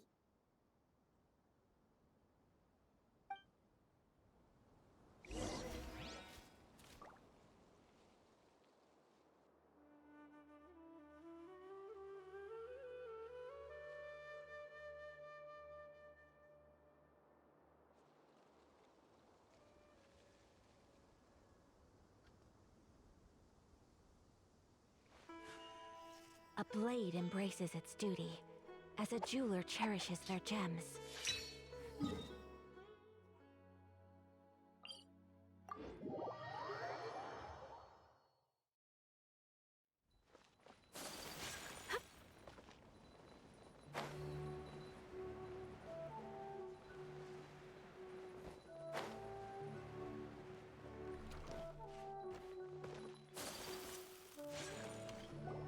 Here you go, boss. I'll leave them right here. Oh, you really went and picked some more. Who are these two? Something's come up, and they need to borrow me. Sorry, boss. I'm afraid I'll be away from the stall for a while. I was just about to pay you anyway. Go wherever you want, kid. Don't waste your time here. What? I get it, okay? You just wanted to help me out, to thank me for giving you shelter from the rain that day. Even then, I don't understand why you're so adamant that you don't want any pay for it. But look, it was pouring down, and there you were, sauntering along without a care in the world, like you had nowhere to be and didn't even care that it was raining. Imagine you were me for a second. It's a little weird, right? Why is this guy traveling during a rainstorm if he's not trying to get somewhere? And why is he taking a shortcut through the open country if he's not even in a hurry? But anyway, taking you in didn't put me out even slightly. You don't owe me a thing for it. Certainly not all this. Your time is valuable. You know, you should go live your life. But I don't...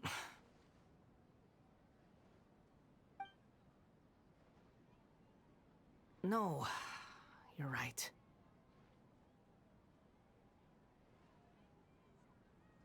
Then I suppose this is where we say goodbye. Thank you again for taking me into the city. Don't mention it, kiddo. I've run into all kinds of characters over the years. I just hope you find your path. Thank you.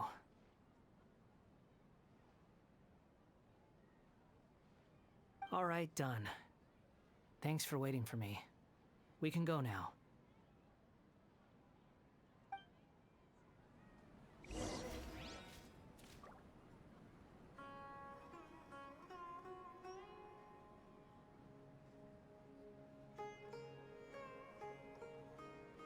A blade is like a tea leaf. Only those who sample it many times. Don't worry about me.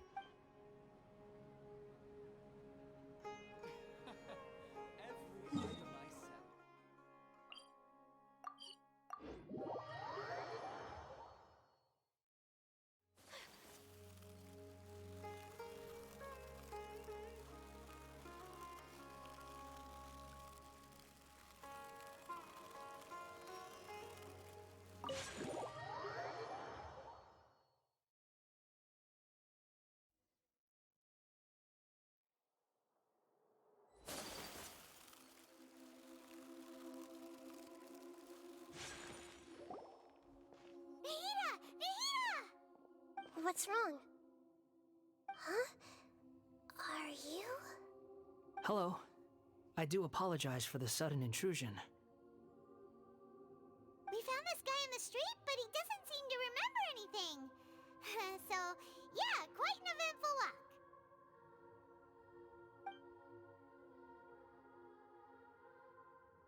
You say that you are trekking across Teyvat to train yourself. Many other Inazumans who describe themselves in this way call themselves Shugenja. Why do you refer to yourself as a wanderer? Well, it seems more relevant in my case. To me, it sounds like a plant with no roots. But these two claim that they know me, and that I have a hidden past unknown even to myself. I wouldn't call it the past, but rather... this is a difficult one to explain. I don't like to rely on using terms like this often, but in your case, it seems that it ought to be called, previous incarnation. Oh, like a past life or something? Yes, something far more distant than the past. So far away that you cannot perceive it. Okay, I have to ask. What was I like in my previous incarnation?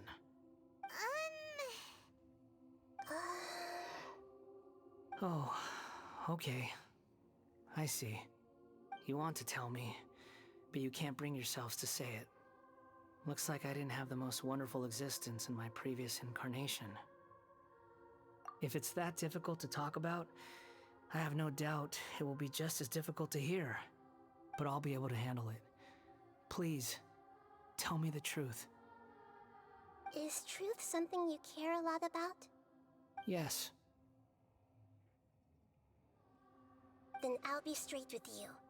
In your previous incarnation, you did many things that would be considered evil. You nearly died because of what other people did, and many died because of you. As a non-human being, you hated gods and humans alike. You drifted from place to place, never able to settle, even where you found status and identity. You adamantly believed that you were missing a heart. Actions rooted in persistence sometimes bear bitter fruit. Sometimes, you have to let parts of yourself go, or you'll never be happy.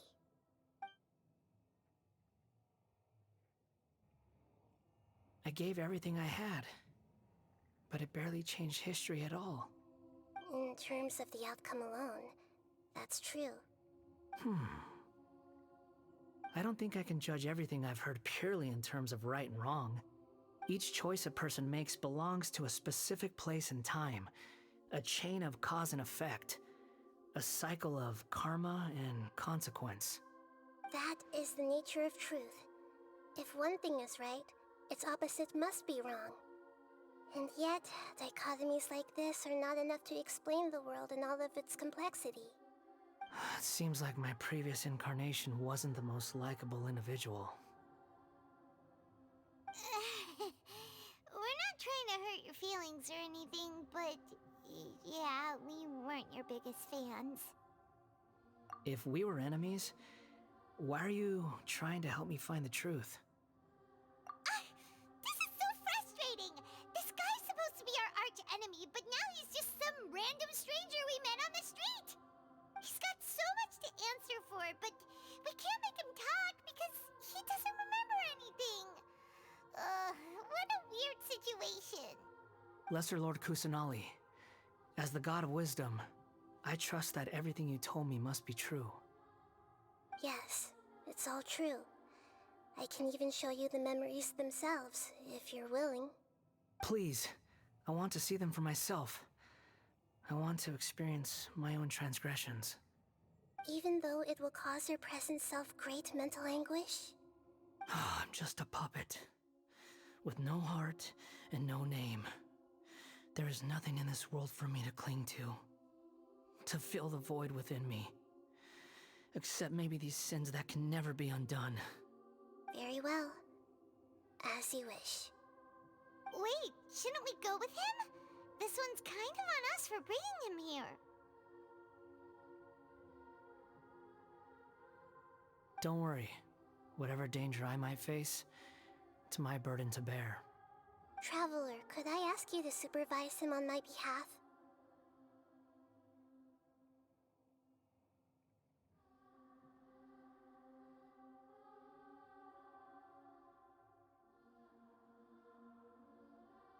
Oh, good point.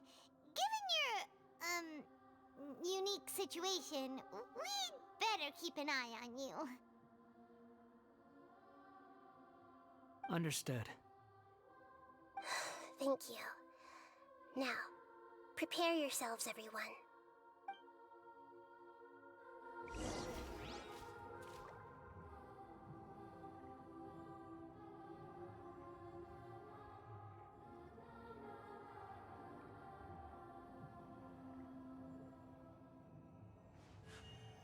A blade embraces its duty, as a jeweler cherishes their gems.